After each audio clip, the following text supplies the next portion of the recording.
Welcome back to the Geekcentric podcast, and welcome back to our watch club for HBO's The Last of Us. No way! Electric stairs?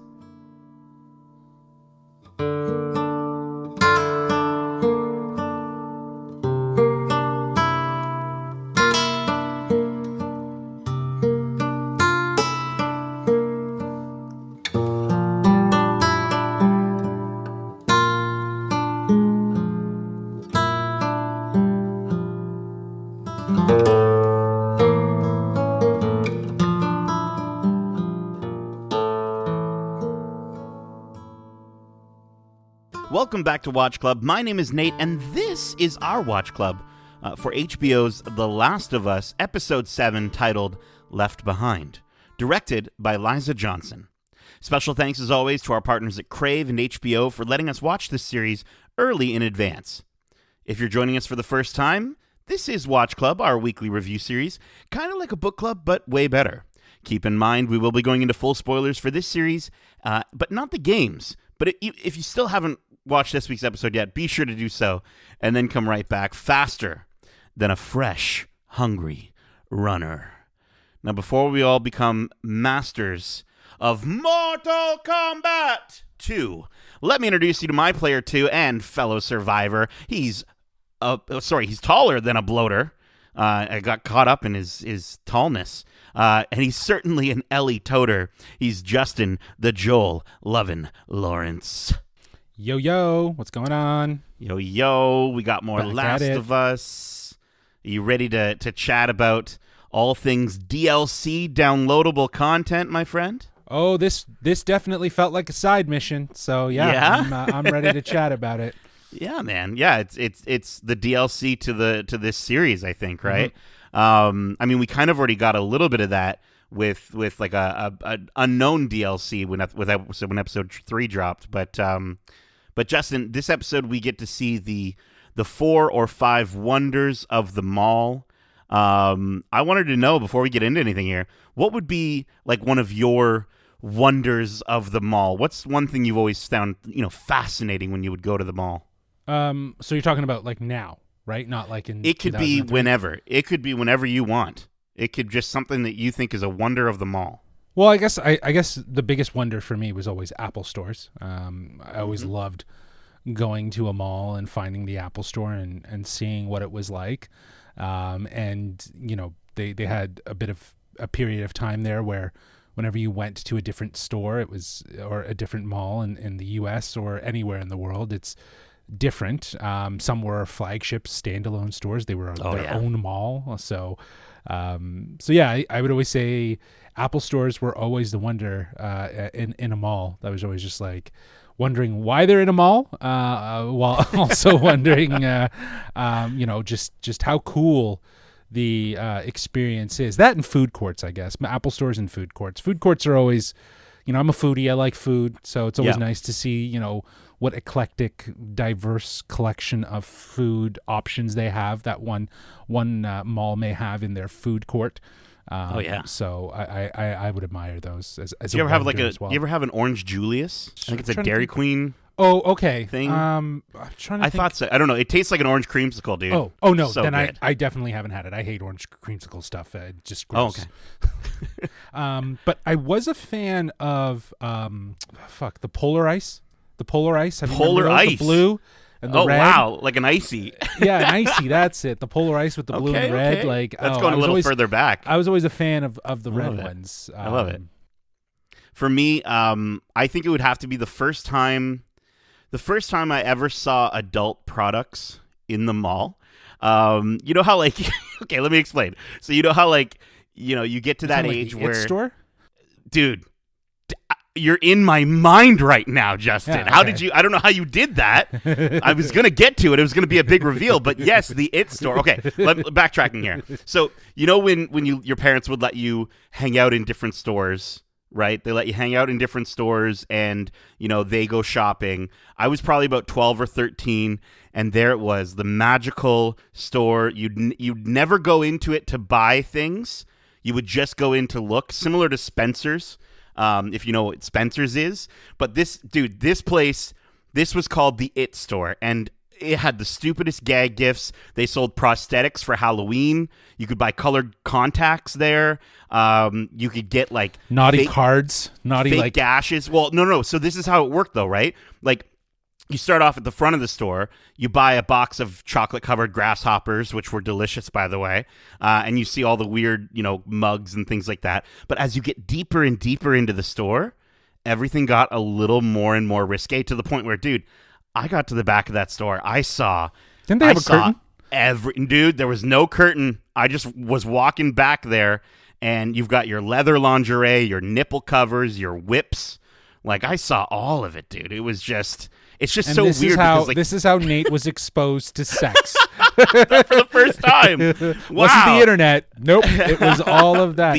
Mommy, store. What's this? I thought it was funny because it was this really weird store that felt like it was marketed towards kids at the front of the store, but then got it was a bit naughty towards the back. I remember it's a wonder of them all. The rude, sort of crude cards that they had. Yeah, I remember the It store. I remember it. It was in our local mall because we're both from the same town. So that's it, man. The It store. Listen, before we leave each other in stitches, let's get into this week's episode. So this week's episode kicks off pretty much where we left off from last week, and we see Ellie has managed to drag Joel into an abandoned house. She's kind of parked the horse in the garage, and Joel tells her to leave, take the gun, go north, go to Tommy. And as she reaches for the doorknob to leave, we cut to the sound of All or None by Pearl Jam. Well, Ellie runs laps during PE. Until, that is, she's rudely interrupted by frickin' Bethany, who ends up in the infirmary with 15 stitches, and Ellie ends up in Captain Kwong's office. She tells him to just put her in the hole, but after 3 times, he's decided he's got to try something new. He tells her the truth. She's got 2 paths ahead of her. If she continues to act like a grunt, she'll have the life of a grunt. But if she swallows her pride, follows the rules, she can become an officer, and she can tell the Bethanys of the world exactly where to shove it. He says he cares because they're the only ones holding this all together, and if they go down, the people in this zone will either starve or murder each other. He presents both paths, and Ellie chooses the second path, the keys. And she then asks if that's it, can she have her Walkman back? And after a long stare, Captain Kwong gives her her Walkman back. So let's pause here for a moment, Justin. Seeing the humanity in this show on sort of all fronts, on different sides, and we've talked about the brutality of the resistance. A few episodes ago, we've talked about the beautiful aspect of the community in Jackson, and we've talked about how terrible Fedra, seems to be. But here we get Captain Kwong, who actually seems like he cares about Ellie and cares about the path that she's going down. What did you think of this interaction with Kwong and Ellie's choice to take the keys? Well, I think, we'll talk about it a little bit more, but later in the episode. But to see Kwong like this, it might just be one of those situations where you have a good person a part of a bad team, right? Just like Andor, we were talking about the rebels and the Empire, and there might be good people on the Empire side that think they're doing right, and maybe that's very much what Kwong is. He thinks that Fedra is doing good.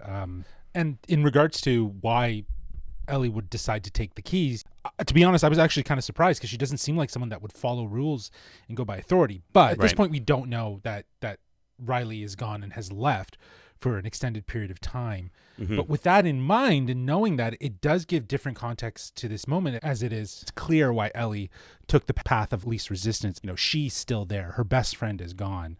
So I think she's very much in that mindset of trying to make the best of a shitty situation. And I think it's safe to say Captain Kwong, clearly sees that she's smart and could be doing more and could be doing better if she wasn't so busy trying to prove something to others, which we've seen ongoing throughout this series, is her desire to want to prove herself as more than just a kid, and that she can take care of herself, and that she's independent, and I think she's very much prepping herself to be alone because she knows that it's a very likely situation. But yeah, seeing her whip ass was pretty characteristic too. Yeah, and a kind of a badass. I mean, Bethany is 2 times her size in this moment. Like, she's so tall, this girl, and she's the one that needs the 15 stitches. And I thought it was interesting how this episode sort of starts and ends with stitches. But I will say, I hear what you're saying regarding Kwong. Like, I think just that line that he says, like, they'll murder each other, right? They'll starve or they'll murder each other. And that is what happened in Kansas City. Now, granted, in Kansas City, Fedra tortured those people. So that by the sounds of it, right? That was like a result of that situation. But at the same time, in Boston, I mean, you see what happens, between the Fireflies, and you see what happens with, I guess, like, what's that guy's name that Tess? Robert, thank you. So Robert, you see that moment, and clearly they're killing each other, right? They're starving in situations, and so it's just kind of interesting to see that other side to it. But I like your perspective, Justin, of like, because he has a really nice haircut, but he also seems like a really nice guy, and you see his family, and you see that he cares for them. Yeah, exactly. He has this picture of his family, total appreciation, and the dude's rocking like a Naughty Dog key. Did you catch it? Like, yeah, totally. Like, it's a dog pod. Like, it's the naughty keys, man. The naughty keys. He got those at the IT store, I think. He went to the back. Probably. Yeah. But no, I think she's kind of on this path of destruction since Riley left her, and this is a conversation that feels like it's convincing her to be something, right? And we don't really, like, she loses that, but here we see her, I think, for the first time in this series, for the most part, where she kind of wants for more, and she gets a little bit of that advice from Kwong, and it kind of sticks with her as well. Yeah, I think it's very much trying to make the best of a shitty situation. I think she's, we'll see it later where she's trying to prove to herself that it's not so bad, right? Yeah. But like the reality is that this is that first step in very much her maybe starting to think of herself as an individual rather than being attached to someone. Again, given the fact that at this moment we don't know that Riley's left her and stuff like that. So right. It just helps to justify why it was so easy for her to just kind of take the advice and look at it and say, you know what, maybe he's not wrong. Yeah, maybe it's time that I step up. And I think this is her before she learns her first real lesson on loss. And obviously we see throughout the series what that does to her. But let's keep going here. Back in Ellie's room, we see her reading Savage Starlight until she gets frustrated and stares at the empty bed from across the room. And then she hears, "Lights out, ladies." We then cut to 1:53 a.m. And Ellie is fast asleep when all of a sudden ominous music starts playing. And someone climbs through the window and covers her mouth. Ellie knocks the intruder to the ground, flips on the light, and flips out her knife. And then realizes it's Riley, who's returned after ghosting her for 3 weeks. She tells Ellie she joined the Fireflies, and she says she'll explain everything, but Ellie has to join her for the best night of her life. So this is our introduction to Riley. What did you think of Storm Reed here as Ellie's best friend? Well, one thing that this show has done really, really well is cast its characters, and I think Storm Reed was perfect. And I love this straight up introduction we get of her. Much like Ellie, Riley is a wise ass, smart mouth kid who I think knows better, but acts tough.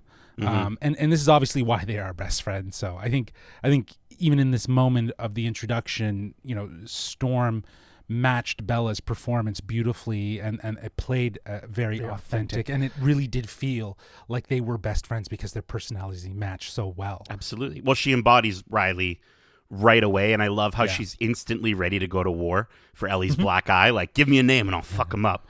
And then I love how she's like, it was Bethany and I already fucked her up. Like, you're right. Like they're so perfect for each other. And she, I think you instantly get the impression that she's the only one that could ever tell Ellie what to do.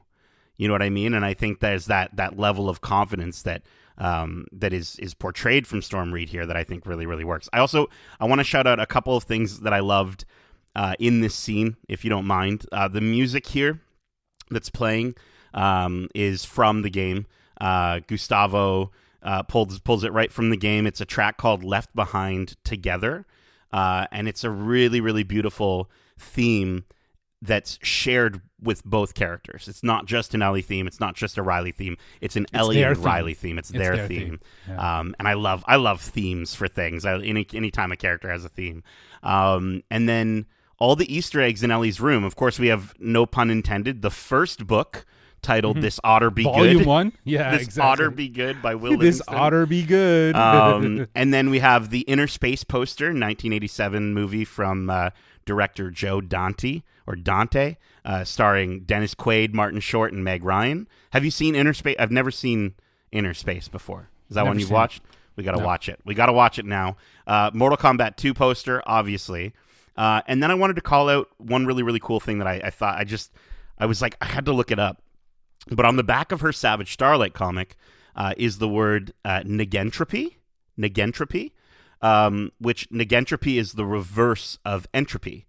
And it means things becoming more in order, right? It means things becoming more structured, and as opposed to the opposite of entropy, which is randomness or chaos.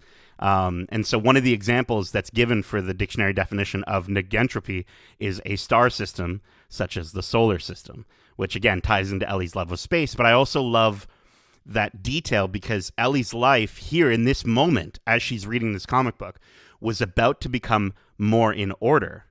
But then entropy enters the room and stirs up a bit of chaos. And that's exactly what Ellie was missing from her life in that moment. So I love these little tiny details, and it's just like the game. Like it's the idea that if you really want to dig into this show and really like pick apart all the little things that are happening in the background and all the little visuals, you can add more to your experience. And I don't know. I just wanted to call that out because I was like, what is that word?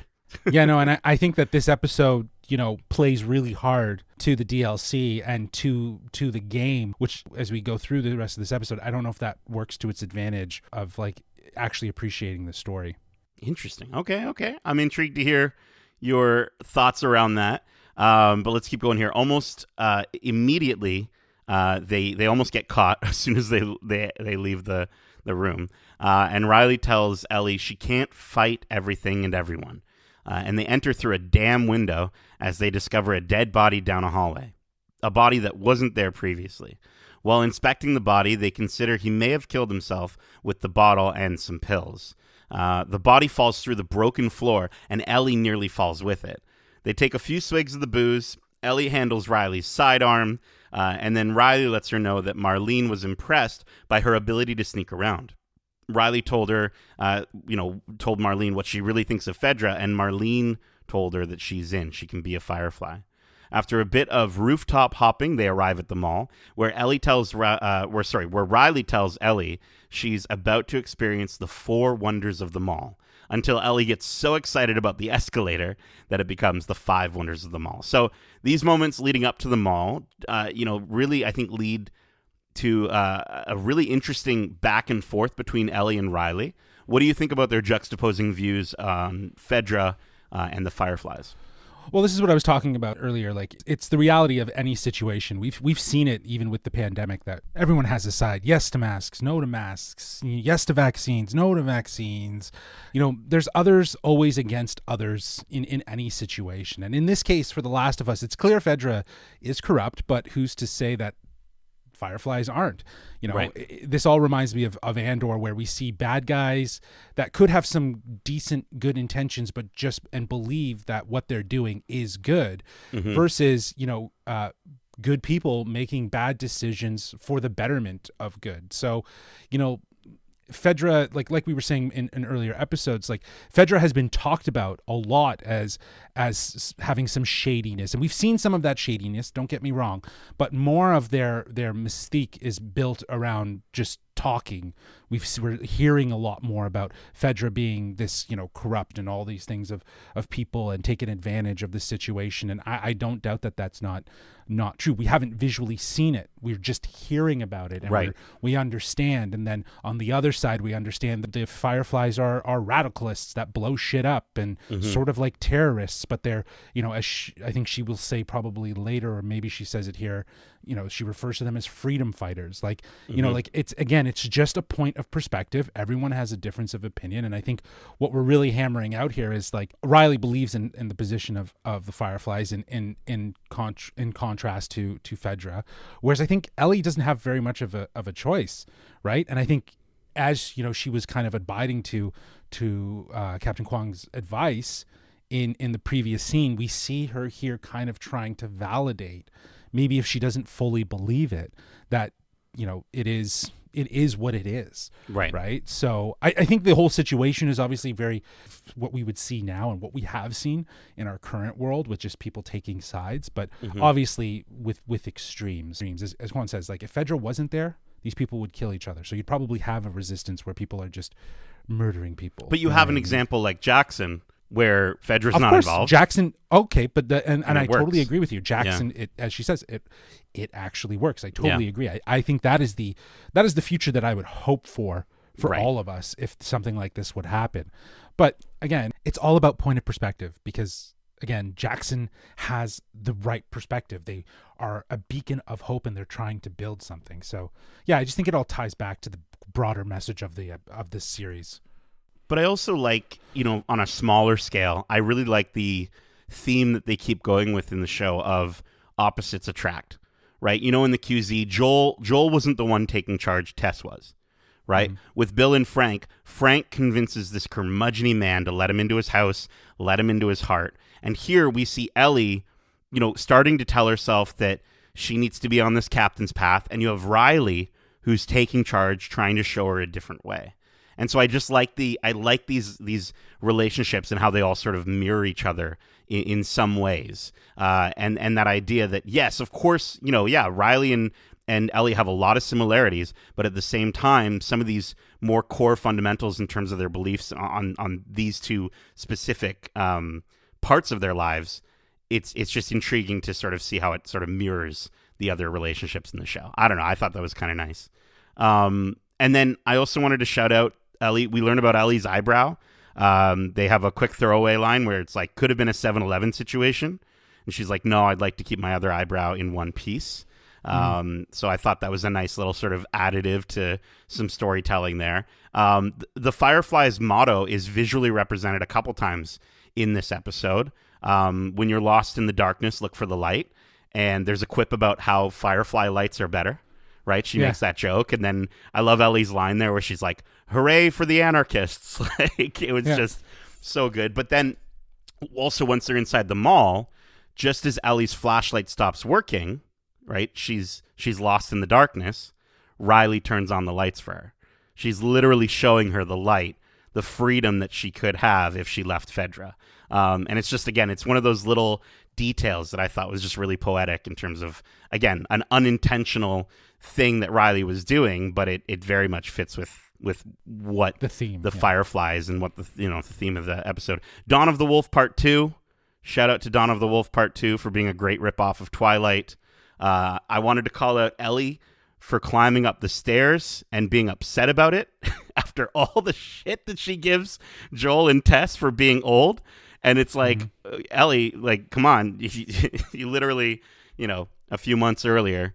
And then I also wanted to shout out the music here. I felt it got a little Stranger Things for a minute. Did you feel a little bit of a Stranger Things vibe from this episode? Oh, yeah, no, for sure. I think they went with that for more of a nostalgic purpose. Yeah. Lean into the vibe of a flashback episode. So I think it worked. Totally.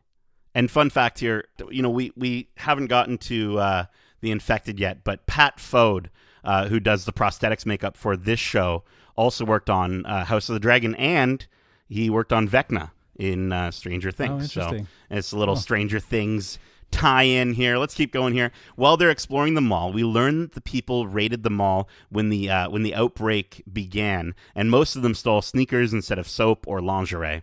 Riley laughs as she says she could never imagine Ellie wearing any. Ellie pauses for a moment in front of the glass, in front of the lingerie store window, and she fixes her hair. And then they come to the first real wonder of the mall, a real working carousel. The moment is magical, and after a few swigs from the bottle, the ride stops, and Ellie asks Riley if she really thinks the Fireflies can liberate this place. She asks her to come back, saying, they could be running things. Riley lets her know that Captain Kwong gave her sewage detail as an assignment, and Riley says Ellie is the one thing she misses from her time at Fedra. They go to the next wonder, a photo booth that Riley has saved a $5 bill for, and they don't know how it works, but I love how they sort of figure it out as they take more photos. It's kind of like, I think, anyone and everyone's first experience with one of those photo booths. It's always, wait, did it take the picture? Is it going? Like, what's happening? So before we get to the fourth wonder, Justin, what did you think of these picture perfect moments brought to life here? And why do you think Ellie paused in front of the lingerie store? Okay, so the picture perfect moments were exactly that. I loved the way that we were able to see them, the relationship that they have, and them sort of bonding, and also conversing about what's right and what's wrong in the larger scale. I loved the carousel moment and seeing that. That was probably the highlight of the episode versus what we'll see next. But her standing in front of the mirror. Well, obviously it was to do a hair check. Come on. But at the same time, I do think that Riley's remarks, it kind of has her thinking, what can she do to be desired by Riley? And if Riley says, "Oh, I could never imagine you in something like that," that means that Riley's picturing her, and that, it's kind of the first indication of, well, does she think about me as more than just a friend? Yeah. Right. And I think that's inherently like very Crush-like, you know what I mean? So it was kind of a cute moment. So, again, the benefit of this entire episode is definitely the dynamic of these two, and seeing their relationship, and as you were saying, mirrored to something like episode 3, where we see an opposite attract situation between Bill and Frank, and how their relationship worked in relation to something like this. Like, even though there's generations between Bill and Frank and Riley and Ellie, there's a lot of parallels that still align. So I appreciate that they're at least keeping that in mind as they navigate us through this very, very real play-by-play of the DLC. Yeah, absolutely. Well, and it's that idea of the love that you can't have, right? The love that you can't have, or that you don't think you can have. And I think that's really what's happening.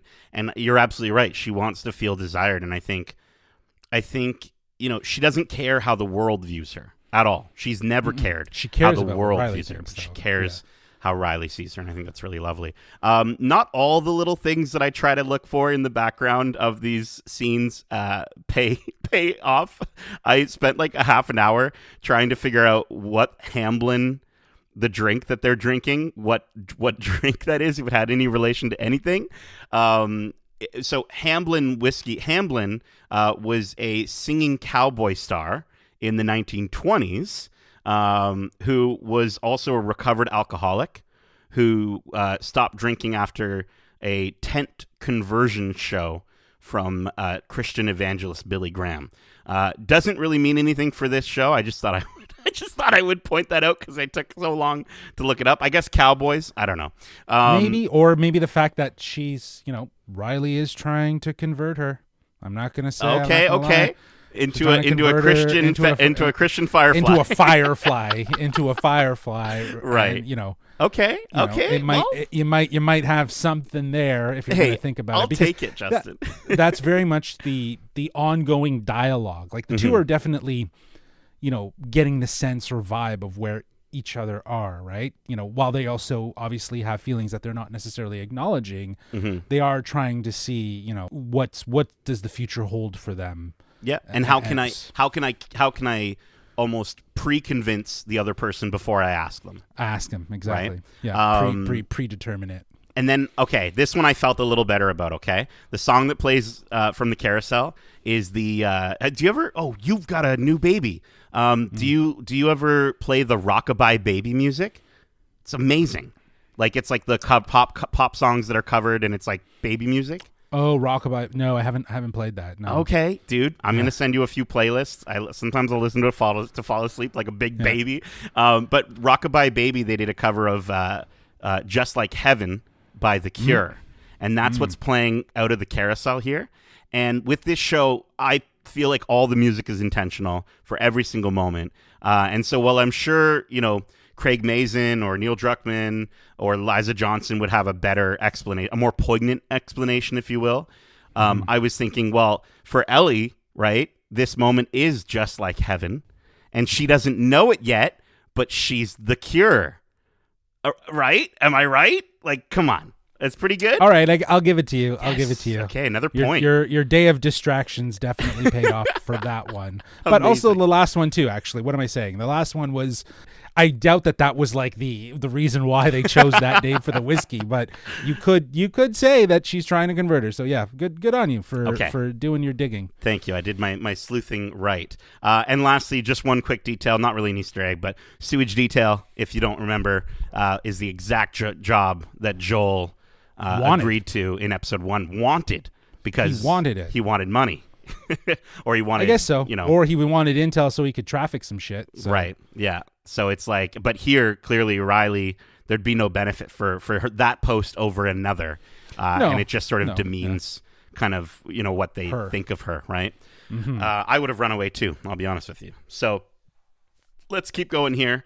They arrive at the fourth wonder, Raja's Arcade, pulled right from the video game. The most beautiful thing Ellie's ever seen.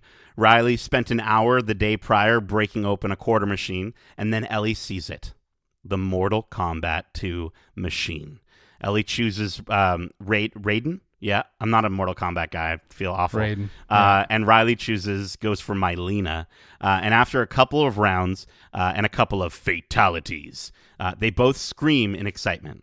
And in the distance, this wakes an infected stuck to the wall. And that was a moment where I was like, even the way it's shot, I was like, this feels very Stranger Things. This feels like it's going. Yeah, the way the way the camera goes, like it goes into the store on a straight dolly, lifts and goes over. It's like we're going into the upside down. Swoops around. Yeah, it swoops around. So yeah, it was an interesting choice, that's for sure. So Riley tells her that they have to move to the next wonder, but Ellie says she has to head back to bed as they have training in the morning. Riley says she got her a gift, and after walking through the back of the Macho Nacho to where Riley's been staying, she gifts Ellie with, pun intended, two by Will Livingston. So now we know where she got the book. I thought that she picked up the book on the way, but I guess she got it from Riley. It was in her backpack the whole time. As they enjoy a few puns, Ellie interrupts Riley as she finds a bomb that was made to kill Fedra soldiers.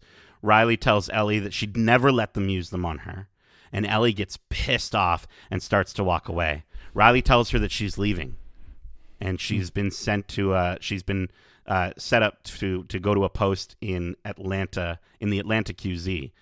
She asked if Ellie could join, but Marlene said no, and it's her last night in Boston. Ellie gets really upset that Riley's just leaving her again, so she starts to walk away. But as she does, she regrets it. She heads back in and starts hearing screams coming from across the mall. So before we get to those screams, Raja's Arcade here, Justin. I want to know, you've got unlimited quarters. What are you playing in Raja's Arcade? And why do you think Ellie was so upset to see Riley fully invested in the Firefly lifestyle? Well, in regards to the arcade, I guess like there wasn't many arcade systems that were actually working. Yeah. So I'd probably go to the Mortal Kombat. But that said, if they had a Marvel versus Capcom, I'd probably there was be a all Street over Fighter. that. There's a Street Fighter in there. Would you be down? But Marvel versus Capcom. Yeah, Street Fighter I would take as well, though. You're right. I would probably take that. I'm like you. I appreciated and played Mortal Kombat more with my cousins growing up, but I always thought it was a little too like over the top violent. Like, it was interesting, but like it was just unnecessary. Whereas at least I enjoyed Street Fighter. There was more of a character and story that was built out around it. So I'm with you. Plus, in Street Fighter, you've got Chun-Li, you've got Chun-Li. E Honda, right? Like E Ken, Honda, Ryan, the relationship. Dalsim when he does Yoga Dalsim's Flame, great. Yoga Fire. Who's the guy that goes electricity? Oh yeah. Oh man, it's gonna bother me. Blanca. My mind was going Blanca right. there, Jeff. Yeah, exactly. That's. But in regards to why Ellie is upset, I think it connects back to what she said last episode with people either dying or leaving her, and what she said in the episode previous to that to Sam, which is that she doesn't want to be left alone. Yeah. So clearly she has a deep connection with Riley, and it's clear Ellie has these feelings that are being left behind. Let me tell you. Oh, he said the name of the thing in the episode. Yeah. I guess. Listen, I have that written down somewhere along the ways. I have it at least one more time later. All right, so, jeez, yeah. Let's just say it every time. But no, I think if I was left alone in and didn't have a person I could play games with at Raj's Arcade, I'd probably go for Tetris. I think the idea of walking away from that machine with the high score that's going to be there for the rest of forever because no one else is playing on this machine. Like, I wouldn't even have to get really the highest score. I just have to beat the score that's currently there. You know what I mean? So I don't know. I think that would be pretty dope. I've always only played it on like Game Boy. So, by the way, creepy doll store. What a creepy doll store that. Like, was that the doll store owner? Yeah. Of course, the infected is hanging out in a creepy doll store. Creepy doll store. I love, how does a computer get drunk? It takes screenshots, and they're just like, what are screenshots? What's screenshots? Because in 2003, that wasn't, people weren't really doing screenshots. And then, Justin, do you know what you call an alligator in a vest? We never got the answer. Do you know what you call it? No. An investigator. I don't know if that's really a pun as much as it is just a alteration of the wordplay. Yeah. All right. Well, listen. That's a fail. Ellie runs as fast as she can, only to discover that the screams are not coming from Riley. They're coming from an animatronic inside the fifth wonder of them all, a Halloween store. After sitting down with Riley, she explains that unlike Ellie, she had a family before, and that she wants that again. That maybe she matters to the Fireflies. Ellie says, "You mattered to me first." Ellie asks her if she's sure about leaving, and she says she is. So Ellie tells her she's going to miss her. And then they pop on some Etta James, "I Got You, Babe," some Halloween masks, and they start dancing. Ellie takes off her mask, followed by Riley. And Ellie just says, "Don't go." Riley says, "Okay." And Ellie kisses her. She instantly apologizes, but Riley says, "For what?" And then Ellie asks what they should do now, and Riley says, "We're going to figure that out." So besides getting caught up in the moment, right, they're all dancing, they're getting sweaty in the masks. Why do you think Ellie kissed her in this moment? Because she said she was going to stay. Duh. It's like the perfect romantic moment. I feel like Ellie, this is the proof Ellie needed, though, that Riley does care for her and does actually desire her in a way, right? And I think that's good for her. She went for it. She totally went for it. I really liked this moment in that we get to see some of the moments play out through from the DLC with the Halloween masks, which were hella accurate. They're like the exact same masks. Like I guess it like to the point of like you can obviously design these and they already have costume design and stuff like that. They have the 3D. So it's probably pretty easy to do it. So I appreciated the fact that they stuck to that and they kept those in there and incorporated a Halloween store and made it very relevant. Well, and it's funny too because I was thinking that it made sense that it was a Halloween store because the outbreak day was end of September, right? So like a Spirit Halloween would be like right all over that. But there's a sign inside the store that says Halloween all year long. So I'm wondering if it was a flagship Halloween, Spirit Halloween store, probably. maybe that was always there. But I think this was Ellie ultimately just saying, "I'm going to shoot my shot. I'm going to do my best here. I'm going to see what happens, why not? and tell you how I feel." Right? It's if you're going to leave, then might as well try.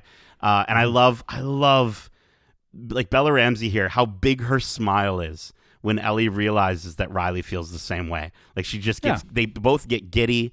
And there's this feeling between them that they could do anything they wanted now that they know how the other one truly feels. And it's this really sad idea, I mentioned it earlier, of fleeting love, right? They had their entire life ahead of them together, no matter, how much longer that was really going to be. But unfortunately, Ellie's biggest fear comes true here. And I love the writing as well in this scene. I mattered to them. You mattered to me first. It just gives us, it just shows us how jealous Ellie is that Riley would pick a found family, right? People that she barely knows over her best friend. But then, of course. But then she sort of comes to the realization that, like, I guess there's this thing that people had called a family. And that was something that was still really important to Riley. So she's she comes to that understanding, but she's ultimately choosing Riley's happiness over her own. For sure. And you can't miss what you didn't have, right? So if Ellie didn't have a family and she was an orphan and so on, she doesn't know what Riley really speaks of. And the reality is that Riley is her family. But also, like you're pointing out too, like I can appreciate this episode in contrast to Bill and Frank's. Given the fact that they had so much time with their love to see it through and to go through 20 years, where we see young love here, which is, as you described, fleeting, that is short-lived in all honesty, right? Imagine if Bill and Frank hadn't died. Imagine if not Riley, if Ellie saw that moment. Like they got there and Ellie met these two guys that have had the ability to live and love for that long. Like that would have I think she gets been rough. I get what you're saying. I think that at least it might strike a chord with her, but I also think the Ellie that we're seeing with Joel right now is trying to forget about that and leave it behind, if you will. Make sure that it's left behind. All right. Well, whatever. So then the two of them are suddenly attacked by specifically an infected stalker, stage 2 of the infection. And after a back and forth fight between both Ellie and Riley, Ellie stabs it in the head, finally killing it. Out of breath, Ellie lets out a celebratory, "Holy shit," until she realizes she's been bit. She looks over at Riley, and she's also been bit. Ellie, frustrated by this, she smashes up the countertops that they had just been dancing on. And Riley says they have two options. Option number 1, they can take the easy way out, gesturing to her gun. Or option 2, they could just keep going, whether it's 2 minutes or 2 days. They don't give up.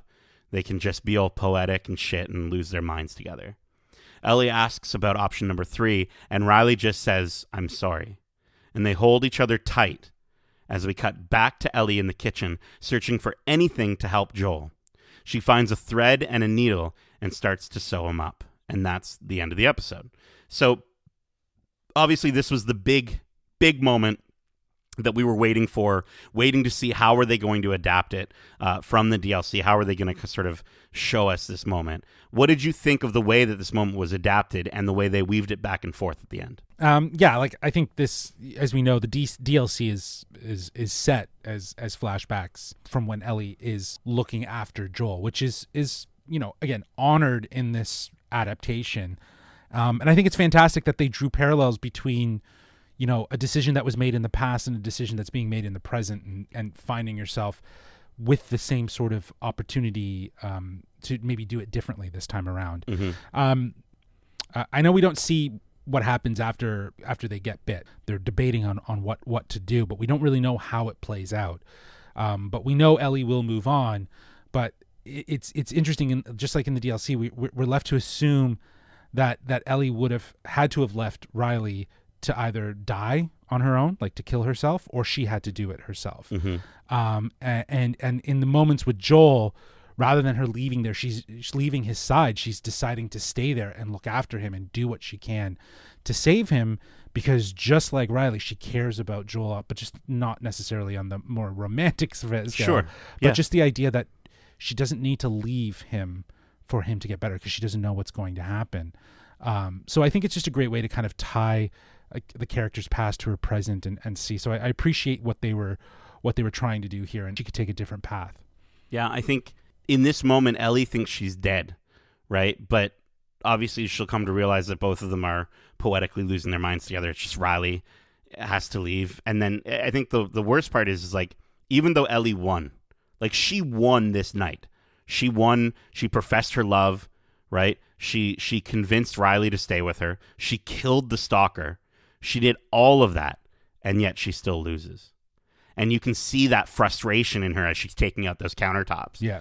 And I think it's such a fantastic performance from Bella, where we see, as soon as she sees the bite on her arm, the guttural no that she builds up to in that moment is really, really powerful. And I really thought that was such a great little bit of acting in that moment. And I think it also brings more context to the stalker that she stabbed under the rubble in episode 3. Right? She'd just seen the Mortal Kombat arcade machine in that Cumberland Farms, and she's pissed about Tess, but she's also literally just reminded of losing Riley to an infected that looks very similar to the one call. that, right? And so I think sense. that plays into. Yeah, we thought I was saying that it frustration. was because of Tess, but it's probably. I think it's Riley. It all has to in do that with moment. Riley, yeah. Because she saw the arcade. Totally makes sense. Right? And the way they go back and forth, they cut back and forth. You're right. Like it's Ellie learning for the first time that her biggest fear is that she doesn't want to be left behind. And then, seeing them cut back and forth, she's, we see in the moment with Joel, she's already learned that lesson. She's fighting as hard as she can to make sure she doesn't have to go through that with Joel, like you were saying. And I think while it's a longer time span between moments, Joel and Ellie just the day before started understanding what their relationship could be to one another. And here it is again, getting ripped away from her right in front of her eyes. She just managed to get to a place with this other person that she feels, hey, we're actually, we can probably actually make it in this world.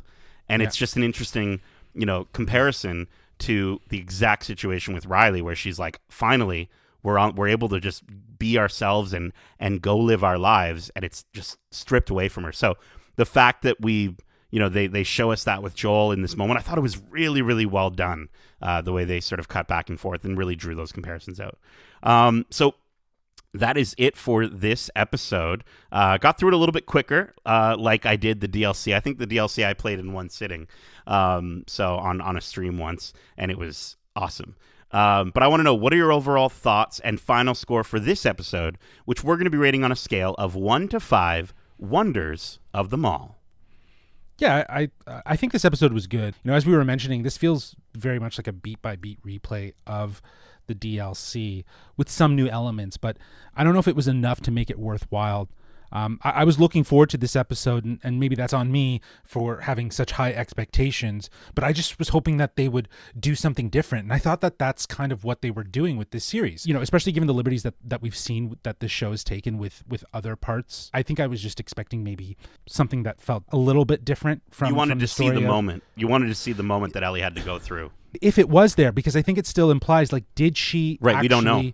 We don't know. She could have just left her. Well, because Riley could have said, I got to do this. She said that she has shot someone before, right? So was that telling us that it was Riley? I get that what you're saying, though. It's like it's left up in the air, and I guess in this instance, you're sort of left wondering as a viewer, well, why is it left up in the air? Is there a reason for it? And we'll have to wait and see what Neil or Craig or Liza might say in the upcoming podcast that they're going to do. For sure. But yeah, for sure. And just like episode 2 and episode 5, I feel like this episode is more of a straightforward video game adaptation. It feels like a lot of the elements are in the context are just adapted straight from the game, even just from an experience standpoint. But I think, again, what you have with episodes 2 and 5 are some emotional hits at the end that really just make you go, whoa. There's things that I do appreciate. I appreciate them continuing the overall theme of love and fear, the connection that the two have. It's beautifully captured in how Ellie fears, fears Riley leaving her and her frustration and being alone. And, that's mirrored and juxtaposed really well with Bill and Frank's story and the longevity that their relationship has had. So I appreciate that. I love that they tied in the flashback into the present timeline as a way for Ellie to kind of, take a different path and discover something new for herself. Storm Reid was great. This is the typical slowdown episode that we see before we get into the final episodes, where hopefully things get really amped up, and we see something that will take us to the end and to the finale. But that said, I'm going to be giving this episode a 3.5 out of 5 wonders of the mall. So you don't get a lot of arcade. You get like a little bit of arcade. Maybe, or would that be or is that the fourth wonder? I can't remember how many, what wonder was what. I don't think this is the best bottle episode of the series, obviously. But for a lot of the reasons that you're saying you didn't enjoy it, I did. And so I'm a huge fan of the Left Behind DLC, and I think they adapted it. I thought it was perfect. And I think the tricky part about it, Justin, is that this story, this is the Ellie origin story.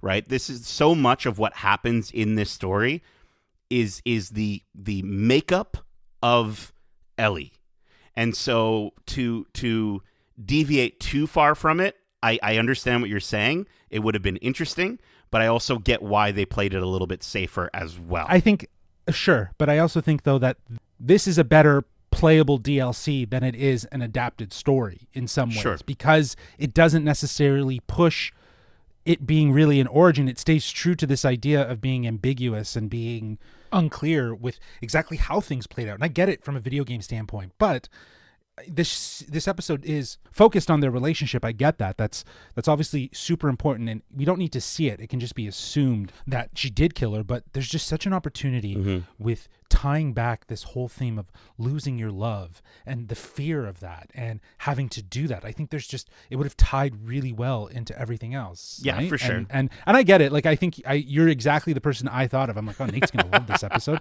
because you love the game, right? Yeah. So, and I think people who love this game are going to love this episode, and it is for them. But again, it was more fan service than anything else. Yeah, I think though, I think the subtle changes, and I think specifically the performances, the killer soundtrack, really built this episode up for me. It's an Easter egg hunt for the eyes. The episode is so well shot, and just another example of Ellie learning her terrible truth that follows her throughout her entire journey. And Storm Reid, instantly likable as Riley. There's such a great chemistry on screen, and I think it makes it harder to know, as you're watching it, what happens to them at the end as you're going along, and you're sort of like, I really like these representations of these characters. It just makes it really difficult to know what's coming if you had played the DLC prior. I think it was a brilliant idea to see, again, her forced to let go of someone she loves in the flashback while she's doing everything she can to not let it happen in the current timeline. I really like that, and it brought my score up a little bit, just those final moments. I think this was another great episode this week, so I'm also going to give it, I'm going to be giving it a solid 4 out of 5 wonders of the mall. No escalators. I'm sorry, Ellie. There are no escalators in this score. But that is it for this week's Watch Club for HBO's The Last of Us. We hope you enjoyed it, and if you did, make sure to subscribe to us wherever you like to listen to podcasts, if you haven't already. And if you want to write into the show with your thoughts or predictions on the shows we cover in Watch Club, well, Justin, let's beat the high score. Let's get a fatality so that you can let our listeners know how they can reach us outside of their QZ. Well, they can reach us at wearegeekcentric@gmail.com. That's wearegeekcentric@gmail.com. Or they can reach out to us on Twitter at GeekcentricYT or on Instagram at wearegeekcentric. Keep in mind, we have a ton of other great episodes covering the latest in movies, TV shows, and games, including our recent Marvel Phase 4, 1-4 recap, where we discussed our thoughts on the MCU so far and where we hope to see it go next, as well as our spoiler-free review for Ant-Man and the Wasp: Quantumania. Plus, we have some interviews from the cast and crew of the movie. Justin sat down with Catherine Newton who plays Cassie in the film. And I had the chance to sit down with Peyton Reed, the director of what I'm calling the Ant-Man trilogy. So check those out. Subscribe to us on this podcast. Subscribe to us on YouTube at youtube.com/Geekcentric. And we're also on TikTok at We Are Geekcentric. We got some great stuff planned for 2023 and beyond. So definitely click all the things, follow our social medias. We might do giveaways. We had a very successful giveaway for Ant-Man and the Wasp: Quantumania, where we gave away some tickets to go see at the premiere in Toronto, or Toronto, depending on where you're from. But Justin, thank you so much for joining me for this Watch Club. And as we say, when you're lost in the darkness, look for the light.